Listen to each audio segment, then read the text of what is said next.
Oh, good morning. Good morning. Thank you so much for joining us, Adina, from Play, Learn, Chat. As everybody's just heard in the intro, you are a speech therapist. So I just want to start the podcast off with A, introducing you to everybody, and B, just hearing in your own words from your heart what it is that you actually do. Absolutely. It is awesome to be here. As you said, I'm a speech therapist. I've been doing my thing for about 10 years now, over 10 years. From the very beginning, I've always worked with autistic kids, families of autistic kids, very much with a parent coaching model from day one, which is pretty terrifying as a new graduate.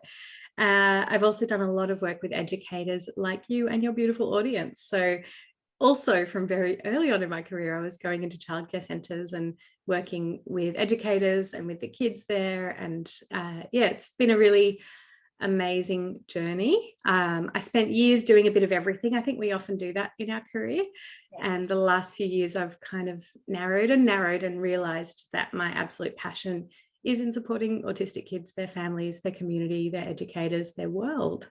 Yeah, wonderful. It's so great. You know, I know when I started in my early childhood education career, or having even my own babies going back 21 years, and then looking further back to when I was a child, you know, I can really only remember one boy from when I was in class in school that I would flag as neurodiverse, like, you know, just one boy. And that's because he had these epic showdowns, like they were just awesome.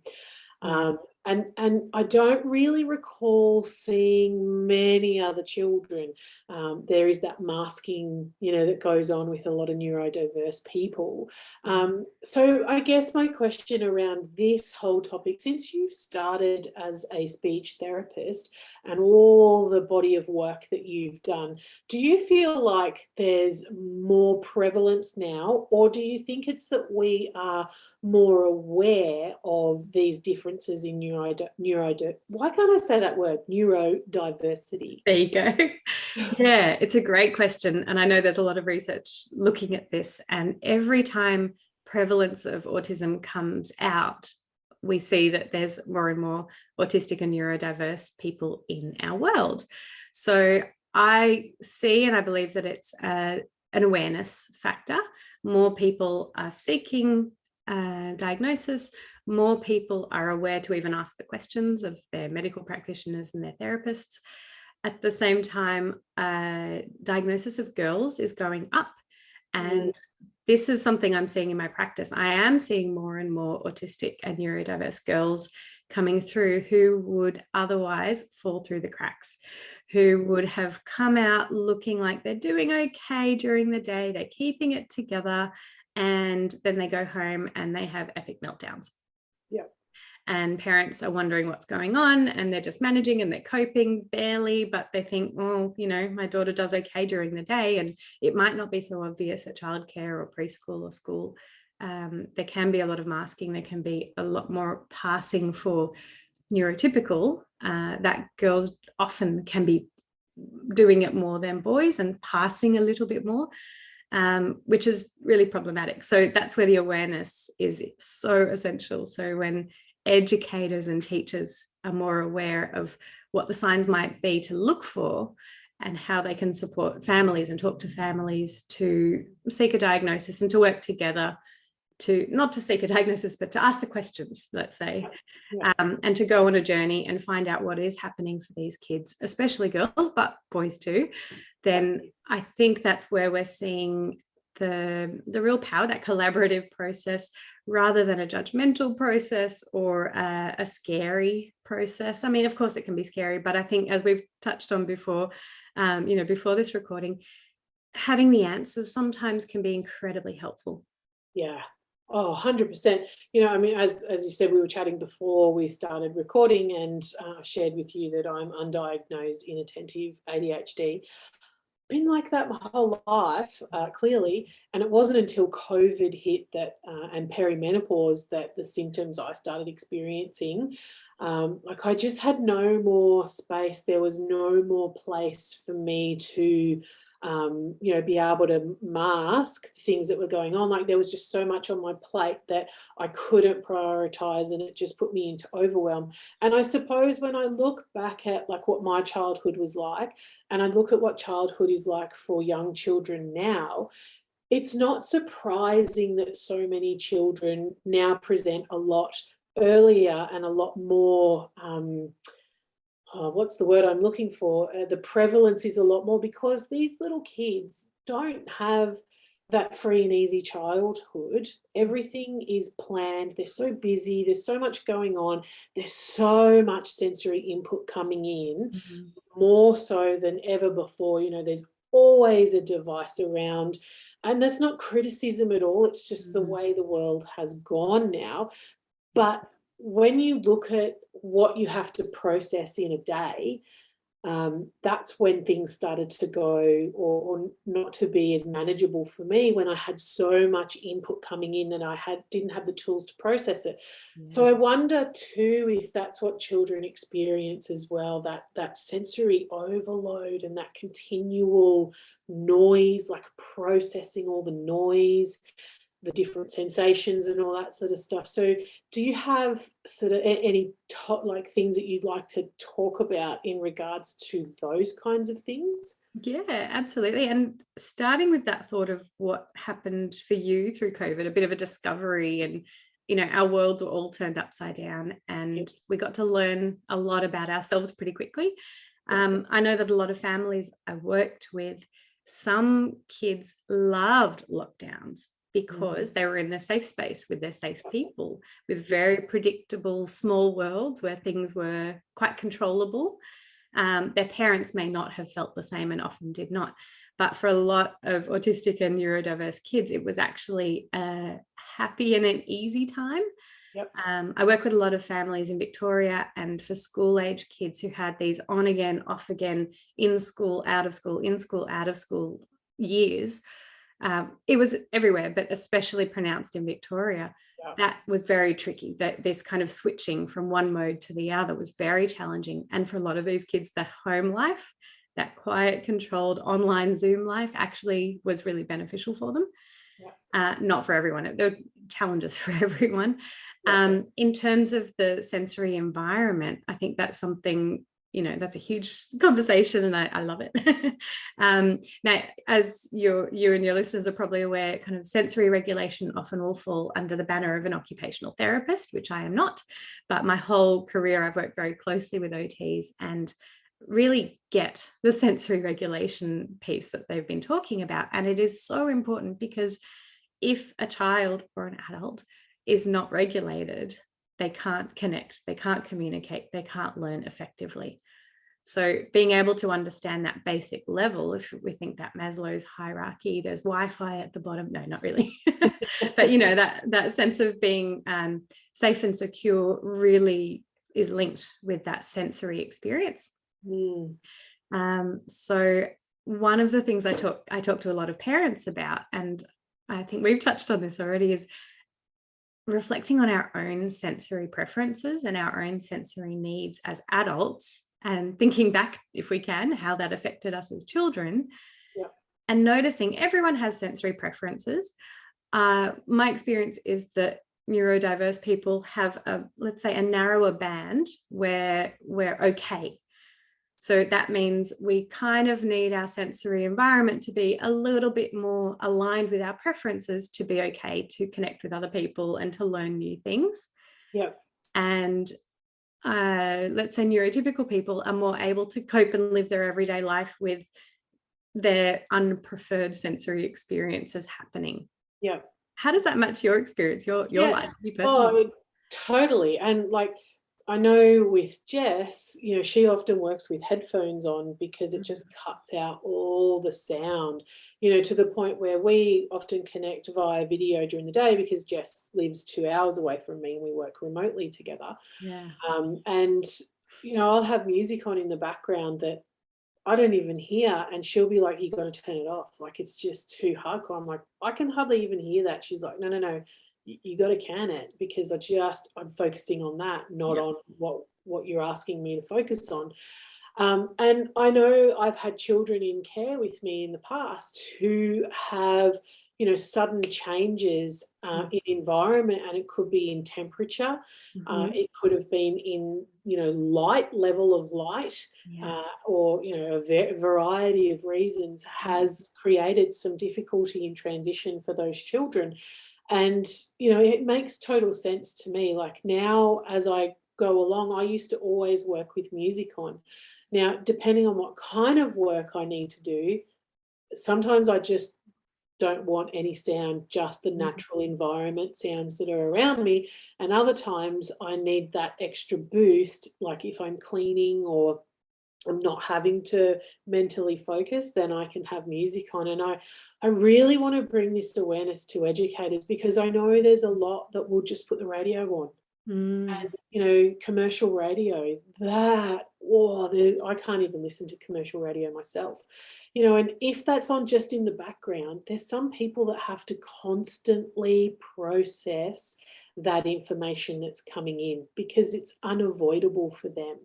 So that makes total sense to me. We do an entire module on calm spaces in our essential elements Mm. course, and we talk about visual noise in that whole topic, because not only is there auditory noise, but there's visual. I'm a real visual person, and if there's not order around me, it just creates this quagmire in my own head.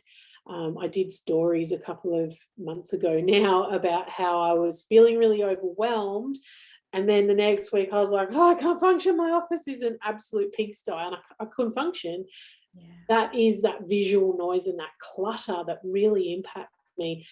I have 42 years of tools and life experience and coping mechanism. Yeah. There's children that have 2 or 3 years, and if you're an educator that has this space with so much stuff in it and you're struggling with children's behaviours, it might be time to think about that and have a look at that. Do you think that really can have a positive impact on neurodiverse children? Absolutely. And I think that experience you've shared for yourself, your own reflections and noticing, okay, there was a bit of chaos, but you had the tools to know what you needed, think through your steps and action those. You advocated for yourself. You Yep. went, I need this, and you did it, which is fantastic. So as you said, those little kids in your services don't have those skills generally to know how they're feeling, to really be able to understand their own emotions. So that's a really important step. And I know emotions are a big feature of conversations in childcare centres, but it can be quite tricky for a child to know, I'm feeling really upset. That's step one, to understand that feeling. And the next thing is figuring out the cause of it. That's really Yep. advanced stuff. We're not expecting 3-year-olds to get it, but we can help through conversation and modeling. Yep. And, kids are going to need a lot of help to identify what it is about their sensory experience that's tricky for them. So for now, I would say at that age group, your educators are the advocates for your kids.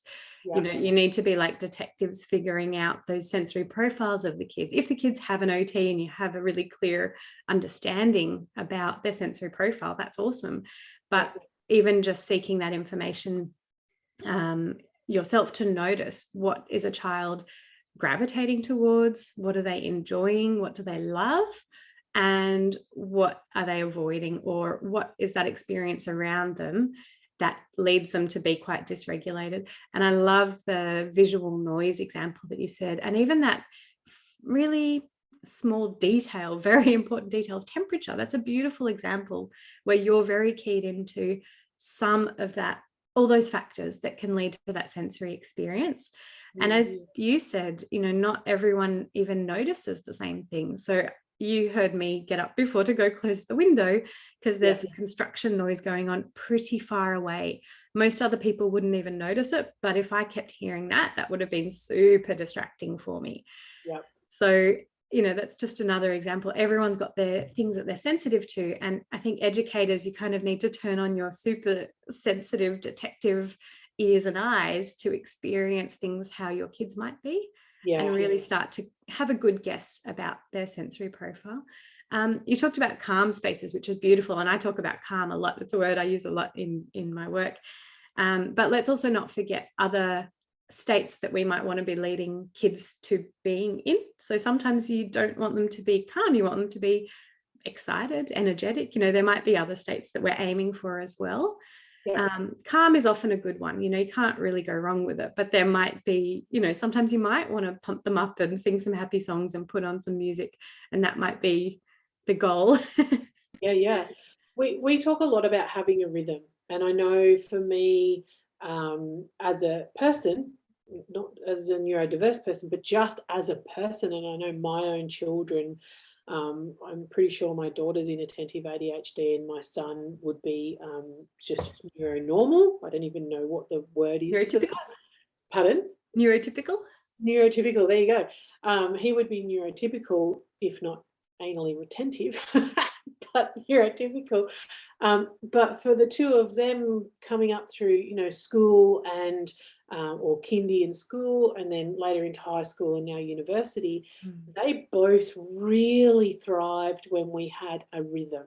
Like when they knew what was coming, when they knew when things were going to be happening. It wasn't time specific, but they followed on from something else, so it was always, breakfast, and then after breakfast it was brushing teeth, and then after brushing teeth it was getting dressed, and then after getting dressed it was, reading a book or doing a quiet activity until we left for school, unless you were my daughter and it was like 4 hours of putting your shoes on.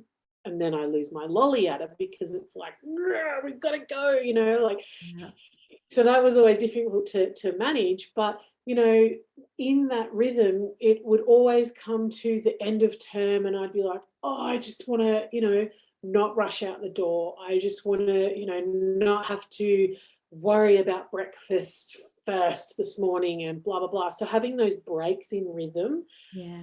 And then by the end of the school holidays, I was always so ready to get back to my rhythm, because having that lack of rhythm just left me out of sorts, but it also left the children out of sorts too. So in amongst all of that were these life skills that I feel like I imparted to my children. And I know that's something that you really talk a lot about. So what is it about life skills that are really important for children that are experiencing difficulties or challenges?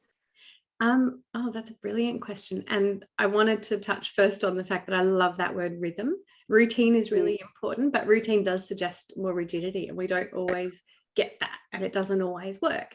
And I love that idea about creating a rhythm and its predictability, because it's, this, then that usually. So that is beautiful. In terms of life skills, that's such a brilliant question. I mean, I think we all want for our kids to be as independent as possible in navigating their world, and whether that is their education settings, their social settings. And I know for many of the parents I work with, they really value so deeply those social connections. They want their kids to be happy and adjusted and feel connected to their world. And I'm pretty sure that pops up in their ELF quite a lot, doesn't it? Yeah, huge. Yeah, being one coming connection to community, it's so important. And that is beautiful, that I think a lot of parents are recognizing that as well. And maybe it's the parents I'm working with, or maybe it's the parents I see, but I see less and less these days of trying to get those academic achievements. We know, a lot of people know, and I know, that getting those deep foundations and that community and that connectedness is what comes first. Building language skills is only really going to happen when there's a reason to communicate and a motivation to communicate. It doesn't just happen in isolation in a little language bubble. It shouldn't, because then it's not functional. So I think first, if we're looking at helping these kids get comfortable, adjusted, happy, calm, safe in their spaces, then we can work on helping them communicate with other people better. We can help them build those social connections if that's something that they would like to do as well. And then developing those other skills, that's like the cherry on the cake. Whether it's, reading, whether it's literacy, whether it's pencil grip, all of that stuff. I don't think I have to tell your audience that, none of that comes first. Yeah, no, not at all. And I really love that you talk about, those language things coming first, because and needing a reason to communicate. and learning those skills. And I am a bit concerned after the mask wearing for the last couple of years that we're going to see a whole lot more or a whole heap more children who have difficulty reading those emotional cues that we give from our facial expressions. I know I'm a really facially expressive person. Yeah. Like really expressive. Because, and I really see it when I am communicating online, for example, without being able to add the fantastic eyebrow movements in and whatnot. And for those watching or listening via the podcast, you can't see me, but I'm super animating myself right now. But I do that all the time anyway, and I talk with my hands. So when you take those cues away, I'm very concerned that there's going to be a whole lot of things that we don't see come out for another year or so. And it's when babies are little, when they're born, that's the first thing they learn is to recognize those emotional, they don't know what those emotions are. They learn pretty quickly though when, that happens, it's a feeling, or, they know, they can associate. So I do have some concerns around that. Is that something that you're concerned about as well? Or am I just, histrionic here and making things worse than what they're going to be? No, I think they're really done in the past. They're really good questions. And as you said, it's probably a bit early to know. I myself have not checked the most up-to-date research, what we're actually seeing kind of empirically to answer or start to answer. Is it affecting kids? So, being around lots of mask wearing, is it affecting kids? Maybe. I can see an argument for why it might. I can also see an argument for why it might be okay. Kids generally are pretty resilient and good at getting information from all kinds of parts of their world. So while the number of hours in a day that they might have been around adults with no mask might be less, generally, I would assume that most kids are still at home with their parents, not mask wearing most of the time and that kind of thing. And even over a year, mask wearing in most places hasn't been completely consistent. I know in Australia, it's pretty abysmal at the moment. So it's an interesting question. I think we might find no or low effect overall, but I wonder if there might be particular kids for who it's especially difficult and may have a bigger impact. These are more questions at the moment. The other thing I'll say is that we're also pretty good at compensating in other ways. So you were talking about how you like to gesture and knowing that people are going to be listening to this. So you were compensating by kind of explaining how animated you are to give them that image in their mind. I know I live my life on Zoom these days, and I've kind of developed different ways of doing body language and facial expressions that just kind of fit Zoom better than fitting the real life. So an example is I just used my hand gesture, but I actually put my hand way higher than I would normally do in real life so that you could see it. So when we all come out of our COVID bubble, we're going to be like these super expressive people. We'll look like we're dancing, interpretive dance. Why not? Nothing wrong with that. So funny. That's so funny. Oh boy. So social interactions and engagements, like I really find this a beautiful topic to talk about. We do a topic in our essential elements called deeply connected relationships, and that's all around those obviously deeply connected relationships and the importance of those. So I know a lot of neurodiverse children that I've worked with in the past have really struggled to be able to engage.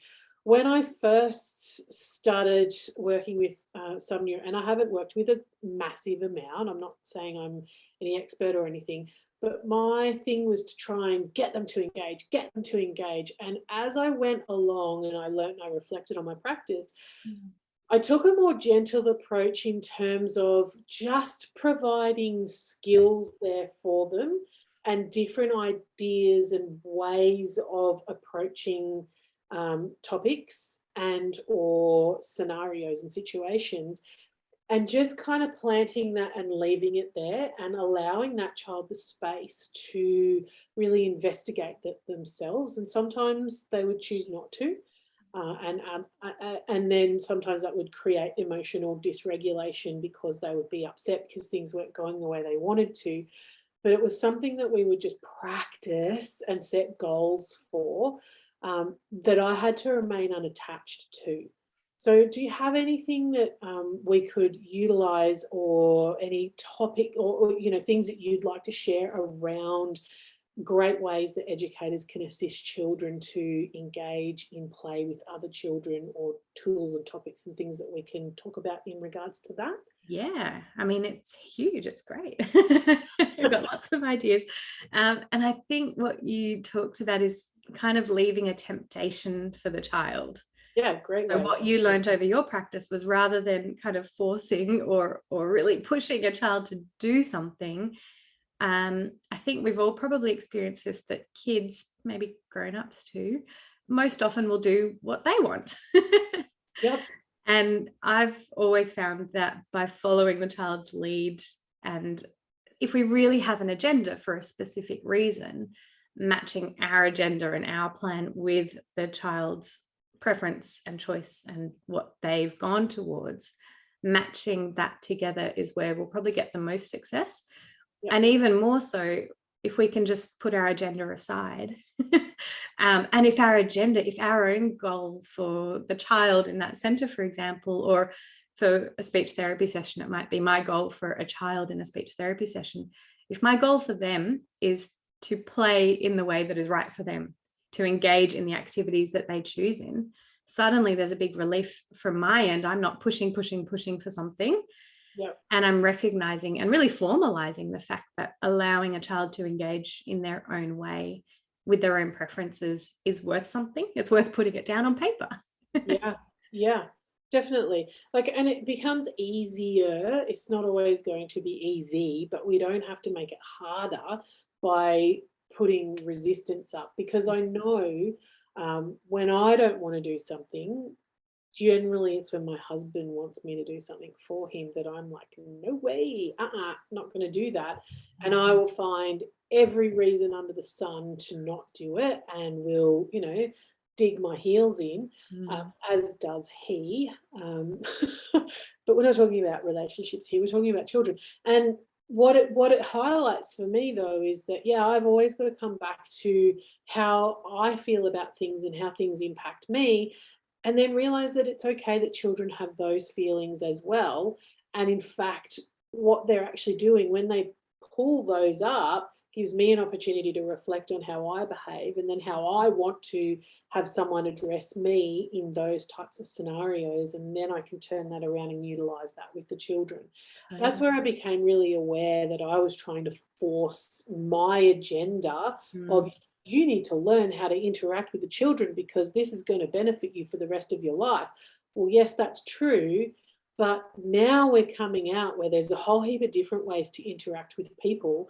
And especially through COVID now, a lot of it is online. It's not even face to face. So that creates, this whole other world and opportunity for these neurodiverse children to grow up into and through. So, I suppose the thing, kindness is never negotiable for me.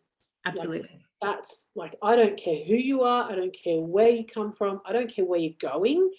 If you aren't kind in my space and you do unkind things, that behavior is unwelcome. So, that's for anybody. And that's a non-negotiable ever for me. So, but everything else we can work with and work around. So I think, this kind of leads into, play skills and, play development, I think, because I know a lot of educators, well, what we're trying to work towards, we've had this ultra academic, children, and we touched on it before with writing and, trying to force things that children are not ready for, to now we need to have this play-based approach, which I feel like isn't so much swinging the other way, it's coming back to the center. There's got to be this intentional process. We have to revere this intentional teaching ability that educators have, and it's okay to have goals for children and to work towards those goals for us as educators, for that child, because we've got to come from our entire life perspective and all the skills and lessons that we have and bring those into what we know is going to be helpful for those children. So is there anything you would like to share around play skills and development? Yeah, and I think it really comes back to my philosophy, and I'm feeling a growing tide about being neurodiversity affirming. And what that means is seeing neurodiverse kids as fine and okay and not broken, not damaged, not a child who's not quite right. That, let's call that the old thinking, and let's throw that out. Yeah.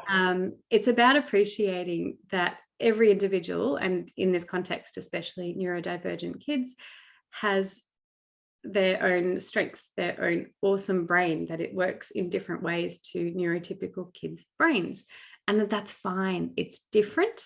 I'm not saying it's always easy. Absolutely. Those differences can lead to challenges. So we're not pretending there are no challenges, but we need to meet the kids where they are and follow their lead, which sounds very overused, but what does that really mean? It means really noticing who they are. Like, who are they? How do they want to play? How do they want to interact with their world? And it also means offering them temptations and opportunities around what they're already doing and what they're already expressing as who they are, giving them a chance to explore these other ways around that, but without the pressure. You talked about that before, as sort of backing off the pressure, but giving those opportunities always. And it's through those opportunities that kids are going to learn new things that they love, and new language and new ways of interacting with people. But I do want to reframe the idea that play has to work in a certain way, and there's a certain trajectory. We probably all learnt it at uni. There was, like, I don't know if Piaget and a few others are kind of familiar. I think Vygotsky had some stuff to say, and they're not wrong. They're kind of old dudes these days, or dead dudes. There is kind of a play development trajectory, and it is important to understand different types of play and how it can lend, different kinds of play can lend itself to cognitive and communication and social development. That's important. But I think we need to let go of the idea that every kid has to play in these expected ways. And what does that even mean? What does expected play look like? So if it sounds familiar, you might have met an autistic child or an undiagnosed autistic child in your services before, who loves lining up cars. If you're listening, raise your hand if you've ever seen a child who likes to do that. P.S. I was a kid who lined up things in beautiful color order. Now that I look back on that, that was very interesting. And I noticed this in my almost 3-year-old daughter as well, which is very interesting.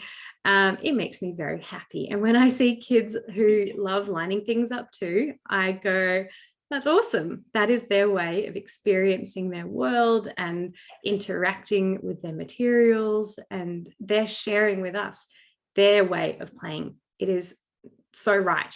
It is so far from wrong. Yeah. So I want parents to be able to recognize that as well. And that's where I think educators talking to parents can help parents reframe how a child is expressing themselves, and how they choose to play is right for them.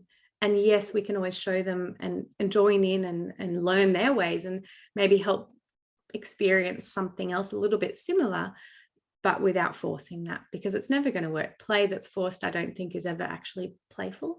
No, it's definitely not. Anything, and this is what we really advocate for educators, is that they step back. Like, don't intrinsically place yourself in everything. The biggest growth for me as an educator came when I stepped back and I actually learned to breathe and not step in when things started to get heated. That was a very authoritarian sort of approach to take. What I actually learned was that children have the ability, and so often their thinking and their problem solving is so far beyond my level of creativity, that what I was actually doing when I thought I was helping was actually hindering and taking away the children's ability to negotiate. And, I think that's really important for us to be able to to get. I saw a video. I went to a talk one time, a Steiner-based education, professional development, and they showed this video of this boy, little baby, who was just getting ready to walk, and his sibling came across in front of him and snatched whatever it was out of his hand, like a car or whatever. Now, so many of us would step in and be like, oh, you can't snatch that from little Jimmy, you know, look, he's crying now. But Jimmy didn't cry. Jimmy only cried because I stepped in and gave him the cue that, you know, the world's going to end, shit's hit the fan, because of the energy that I brought into that space. So they played this video, and what happened was little Jimmy had the car taken from him and his brother walked across the room.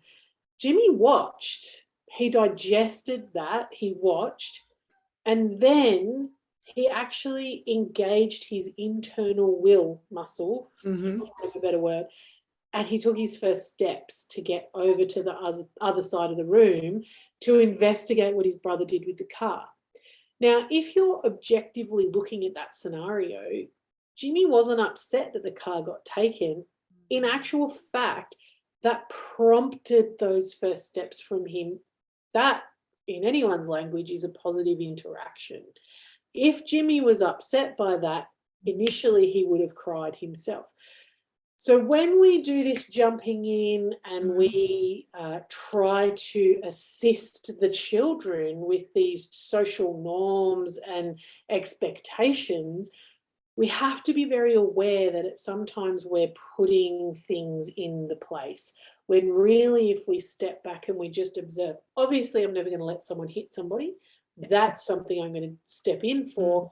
But these other scenarios just leaves things open for children's creative thinking and their way of expressing themselves without us putting those things in place.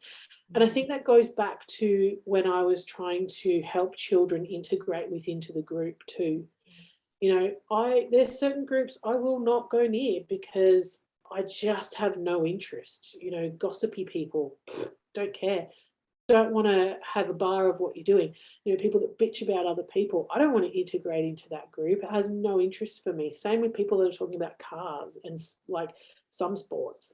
I could not care less. I don't want to go and stand there around a table drinking beer and talking shit like that. Like if someone tried to make me do that, like I could do it, but I'm not enjoying it. So and for whose benefit is it? Why should you do that? Because someone else had a goal for you. And I know, you know, inviting kids to join in with a group time can be really important, but how, like, I think it's also about checking in. What does joining in look like? I just did air quotes. What does joining in look like? And for one child on one day, it might look very different to what an educator might expect or what, you know, most of the kids are doing. Joining in for some kids, you could tell me, but, you know, sometimes it might be great if that child is in the room while the story is being read. And sometimes it might be great. I know, you know, sometimes kids will sit on an educator's lap if that's the right thing that they need at that time.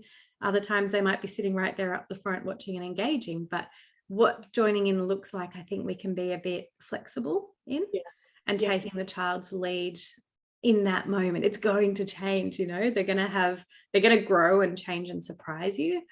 And they're also going to have days that they're going to do something different, join in a different way. So I think that's a beautiful reflection on grown-up groups and interactions. We get a lot of choice as adults to be able to pick those spaces and those groups that we join. And as kids, we don't. And that's really tricky. It's so interesting, isn't it? Like, I mean, we just think we're so progressive with what we do, but then when we come back to really looking at it from a different perspective, sometimes we are just forceful, you know, and there's no intention of being forceful. It's an unconscious action. And that's what I really want educators to really, really look at, is those unconscious behaviors that you do. You're not even aware you're doing it, actually. And I was looking on your website earlier, and one of your videos, you talk about one of the things that you do with parents is that you get them to record their interactions. And I just thought that was such a great idea, to record what you do, because, you know, you're not looking at it in judgment on, look at that roll, oh, you know, although we'll all do that. But, you know, you're looking at it with what's actually happening when I'm doing that. Like, what are the other children experiencing in observing this interaction? Because I'm just looking from here to here, but there's a whole other thing happening around the room. And how are the other children taking on that feedback and that information? And, you know, like, what's actually going on? You know, if I, you know, had stepped back and allowed more space for the children to work these things out, what different learning could have occurred in that scenario? Whereas when I stick my big nose in it because I think I know better, you know, I really want to have that conversation with educators, and I really want educators to be able to have that experience and look at themselves, because it's great learning for yourself, which is what I think children do. They're your biggest teachers, especially the ones that challenge you the most. They're the ones that have the biggest gift for you if you're open to receiving it. So you talk about goals, and you've got a great resource that people can download. We'll put that in the show notes, but do you want to talk a bit about that for us? Absolutely. And just to touch on the video idea, it's a tool that is so easily accessible if you have consent, obviously, from kids' parents. If you're able to film them for your own education as educators, and take a video of you interacting with one child or with a group of kids, it is such a scary and powerful tool. And scary is great. I think we've all experienced that moment of fear or feeling nervous or feeling uncertain of our practice. I am passionate about updating my practice and my learning all the time. So I have learned to get excited when I get that, like, we'll call it the learning fear, like, oh, I'm about to change, something challenging is happening. That excites me to no end. And I'm sure that a lot of your listeners are the same way. So I would really encourage everyone to try, even do it with your own kids at home. Just sneak your phone somewhere. Hopefully your child doesn't notice, because they will absolutely get distracted, and film a few minutes, even 10 or 15 minutes, because at the beginning you'll be a bit distracted thinking about, oh, I'm on camera. It's just for you. You don't need to share it with anyone, so don't worry about, you know, how you look or anything like that. When you watch it back in a quiet moment, you'll be looking for what you did or said or didn't do or didn't say, and how did that affect how the child responded. So those are really the questions you can have in your mind, and you can do that anytime. That we've all got those phones, we've all got those opportunities. So that can be a really wonderful and nerve-wracking learning opportunity. Is that something that educators do in their learning, in their kind of uni or studies? I've not heard of anyone filming themselves and then going back and looking at it, but, you know, it's such a great way to do critical reflection. Like, but it's instant feedback, and, you know, you're not looking at it to be critical of yourself. You're looking at it to see what was the critical part that happened in that. What can I learn more about? That's what critical reflection is. You know, and I just think that's such a great tool that is, as you say, available to everybody. And if you're working within a group, so we have a private group with our essential elements team, as long as there was permission shared, then we could really look at that together, and it would just be like mind-bendingly, I don't know, it would just provide exponential growth, I think, for educators. And I think that's a really underutilized tool, one that I shall now be spruiking. Go for it. Because I think it's just so good. And don't forget the positives. Like, you all are so beautifully well trained and experienced. Even new educators, you know, have so much training and life experience too. You are doing a lot of awesome things. So allow yourself to find the positives of what you're doing, and even just watch it through one time to note down everything that you did that was awesome to support that child to be happy, calm, independent, play, interact, whatever was going on there. great Yeah. tool, go for it. Yeah. Now, you were asking before about the goal setting guide, and it's something that I'll share. Yeah, so really encourage your audience to download it, whether it's for their own purposes or if they want to use that as a tool to work through goal setting with families of kids who have additional needs. That could be a useful tool as well. The big idea behind it is I don't see it as a child's only responsibility for them to make changes, for them to improve, for them to gain skills. Yep. That's important. That's one part of how we're helping our kids grow and develop. But we do also need to consider the whole world around them.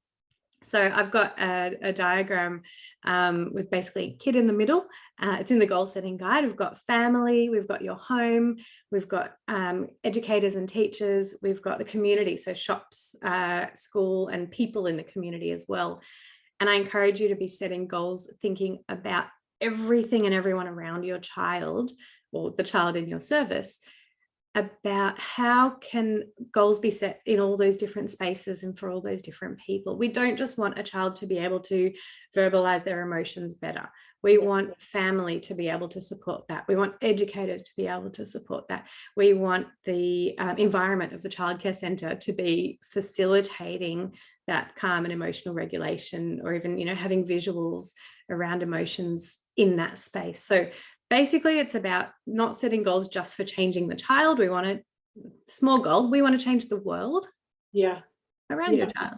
Yeah. I love that. I really love that. And that's part of what we have to meet as educators when we're meeting the EYLF and the regulations. But it's like I kind of want to push the EYLF aside a little bit and just, the regulations state that we have to provide a space that's safe and welcoming for each child in our care.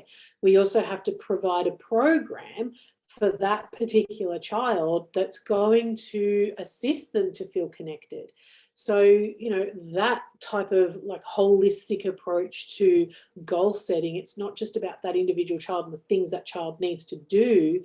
It's the educator setting a goal that will benefit everybody as well, because it will include community and it will include the families more fully. So I think it's definitely worthwhile educators jumping on and having a look and downloading that. We will put the link for that into the show notes. But just, do you want to rattle it off now, or am I putting you on the spot? Oh, in terms of where to find it? Yeah. It is, I'll tell you what it's called. It is called the Goal Setting Guide, and there is a link in the freebies page on my website. So you'll find me at playlearnchat.com. I would also very much encourage your listeners to join me on Instagram. play.learn.chat is where I live on Instagram. And I'm always sharing, I really aim to share really practical hints and tips and ideas, and just make strategies embedded into everyday life. Just speech therapy practice doesn't have to happen in certain designated times and places, and you're going to get the most out of supporting kids. You all know this, by supporting them in their natural daily environment. And you have the blessing of being there in that environment with them. Your childcare centres are that environment for them, which is wonderful. So, how can we maximize the input that we're getting and the connection that we're getting with kids in those settings?